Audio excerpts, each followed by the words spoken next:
Greetings, my scattered brothers and sisters in the Lord. Trust you're having a good day wherever you find yourself scattered, and you know that the Lord is with you. We have been working in John chapter 10. Jesus has been using all kinds of shepherd imagery and sheep imagery, and he has been trying to convince the Pharisees, helping them to see who he truly is, that he is the shepherd that God has sent. In fact, he is the good shepherd, and he embodies God in his shepherding. Jesus has spoken about how his sheep know his voice, and they won't follow the voice of a stranger, but they will listen to him, and he will lead them out into green pasture, and that he will bring them salvation, that he will protect them. He has talked about how he is the gate and how he is the gate to life, and he has come to give life abundantly. Today, we are going to focus on Jesus emphasizing that he is the good shepherd, not just shepherd, but the good shepherd. Now, shepherd imagery was used throughout the ancient world as an image for the king. And this is not unique to the people of Israel, but Israel especially emphasized that their king was to be a shepherd king. David was kind of the model. He was a shepherd boy, and he became a shepherd king. Not always the best, but still, that was the imagery.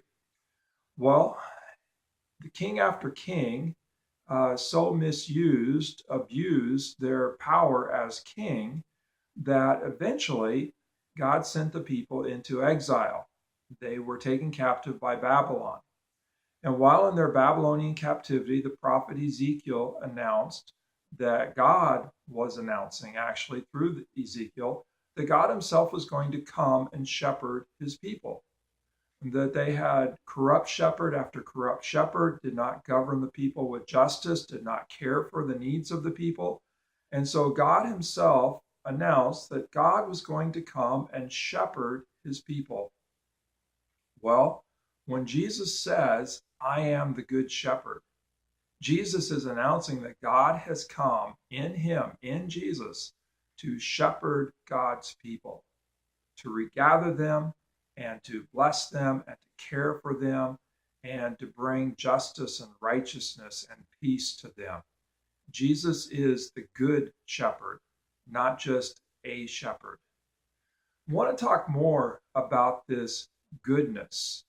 As Jesus emphasizes that he is the good shepherd, he focuses on how the good shepherd lays down his life for the sheep. That a hired hand, whenever danger comes, the hired hand is going to run and not care for the sheep. But as good shepherd, Jesus lays down his life for the sheep. He is with them in trouble. He delivers them from that trouble. And Jesus goes on to emphasize that not only does he lay down his life for the sheep, but he lays it down on his own authority, by his own will. It's not taken from him, that he sacrifices himself, and that he has authority to take his life up again. No doubt he's talking about his death on the cross and his resurrection, that he lays down his life by his own authority, he gives it for the sake of the sheep, and that he takes his life up again by his own authority. So Jesus, the good shepherd, lays down his life and takes up his life for the sheep. Here's what I'm thinking about. Jesus, as good shepherd, doesn't just lead us through life, but actually leads us through life and death, to life, to resurrection. I'm the good shepherd. I lay down my life. I take it up again. Jesus passes through life, passes through death, and is resurrected. He's been through all that for the sake of us, the sheep. And so Jesus is able to not only kind of see us through this life and shepherd us through times of trouble and difficult things, and never giving up on us, never forsaking us, but constantly there to lead us and to guide us.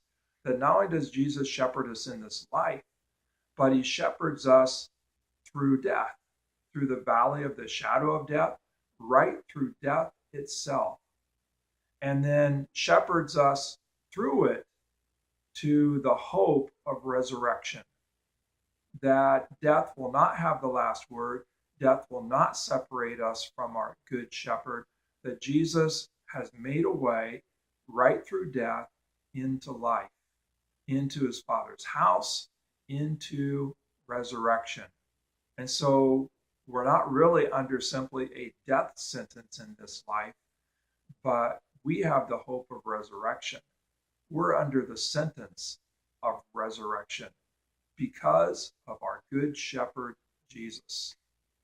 So I don't know where you might be today, whether you're, in green pastures, or whether you're going through the valley of the shadow of death, or someplace in between. But good news, we're not there alone, and we're not there having to make our way by ourselves. That we have a good shepherd who leads us and guides us and goes before us. And yes, goes before us even in death, and through death to resurrection to life. And so, as sheep, we don't really have to be that afraid of death, because not even death will separate us from our good shepherd caring for us and leading us into life, into resurrection. So, wherever you're scattered today, wherever you find yourself, just realize you're not alone. You actually have a good shepherd calling you by name and leading you. Listen to his voice, and he will bring you through all kinds of trouble into green pastures. He will bring you even through death into life, the hope of resurrection. God bless. Have a great day, and stay close to the Good Shepherd. He is making a way for you.